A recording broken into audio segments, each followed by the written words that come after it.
हिमाचल प्रदेश के खिलाड़ियों को सभी सुविधाएं उपलब्ध करवाने का दावा करने वाली राज्य सरकार के दावे ऊना जिले में खोखले साबित हो रहे हैं। खेल विभाग के इंदिरा गांधी खेल परिसर में बने छात्रावास में खिलाड़ियों के पोषण का जिम्मा अनप्रोफेशनल लोगों के हाथों में है।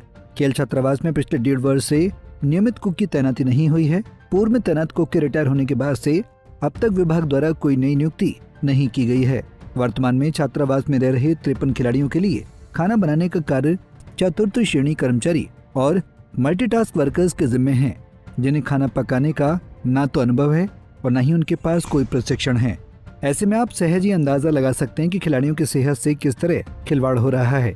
खेल छात्रावासों का उद्देश्य उभरते खिलाड़ियों को न केवल प्रशिक्षण देना बल्कि उन्हें समुचित आवास, आहार और अनुशासित वातावरण भी प्रदान करना होता है, जिससे वो राष्ट्रीय और अंतर्राष्ट्रीय स्तर पर देश का नाम रोशन कर सके।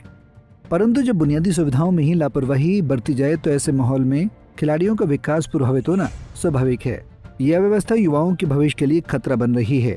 छात्रावास में करीब 53 खिलाड़ी विभिन्न खेलों में प्रशिक्षण हासिल करने के लिए भर्ती किए गए हैं। स्थिति अब और भी चुनौतीपूर्ण होती जा रही है, क्योंकि हाल ही में खिलाड़ियों के 17 रिक्त पदों को भरने की प्रक्रिया अंतिम चरण में है। ट्रायल पूरे हो चुके हैं और जल्दी छात्रावास में कुल खिलाड़ियों की संख्या 70 हो जाएगी। ऐसे में इन खिलाड़ियों के खान पान की जिम्मेदारी पूरी तरह से अनप्रशिक्षित और अनप्रोफेशनल कर्मचारियों पर होगी। अब देखना ये होगा कि विभाग कब तक इस गंभीर मुद्दे पर संज्ञान लेता है और प्रशिक्षित कुक की नियुक्ति सुनिश्चित करता है, ताकि छात्रावास में रह रहे होनहार खिलाड़ियों का भविष्य सुरक्षित रह सके। खेल छात्रावास के प्रभारी प्रिंस पठानिया का कहना है कि इस मामले को समय समय पर विभागीय उच्च अधिकारियों के समक्ष उठाया गया है और विभाग की तरफ से जल्दी कुक की तैनाती का आश्वासन दिया गया है।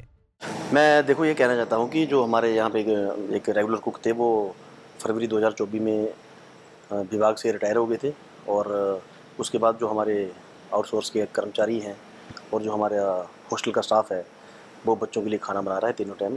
और ऐसा है कि सब अच्छा खाना यहाँ पे बच्चों को मिल रहा है और जैसे ही नया कुक हमारे को आ जाएगा तो फिर हम हॉस्टल को और सुचारू रूप से चलाएंगे।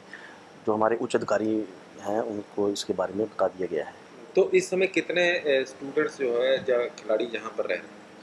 इस टाइम यहाँ पे 51 एट प्रेजेंट जो टोटल बच्चे यहाँ पे चारों गेमों के हैं, वो यहाँ पे अपना प्रशिक्षण ले रहे हैं। और तो हाल ही में ट्रायल भी हुआ है और कितने बच्चे जो है वो आने के लिए? अभी 19 बच्चे और आएंगे हमारे, जो अभी ट्रायल हुए, प्रक्रिया हुई, वो अभी उनका डाटा बना के शिमला भेजा जाएगा। फिर वहाँ से उनको जो अपॉइंटमेंट लेटर है वो उनको ऑफर किए जाएंगे। तो क्या सरकार से या उच्च अधिकारियों से डिमांड की गई है कुक के लिए? जी, उनको इसके बारे में बताया गया है और जल्दी ही उन्होंने आश्वासन दिया है कि जल्दी से जल्दी यहाँ पर कुक की व्यवस्था कर दी जाएगी। पंजाब केसरी टीवी के लिए ऊना से अमित शर्मा की रिपोर्ट। हमसे जुड़े रहने के लिए हमारे YouTube चैनल को सब्सक्राइब करें और नई वीडियो की नोटिफिकेशन के लिए बेल आइकॉन को दबाएं। अगर आप ये वीडियो Facebook पर देख रहे हैं तो लाइक जरूर करें और ज्यादा से ज्यादा शेयर करें। इसी तरह के और भी अपडेट्स के लिए फॉलो करें हमारा Instagram पेज himachal.kesri।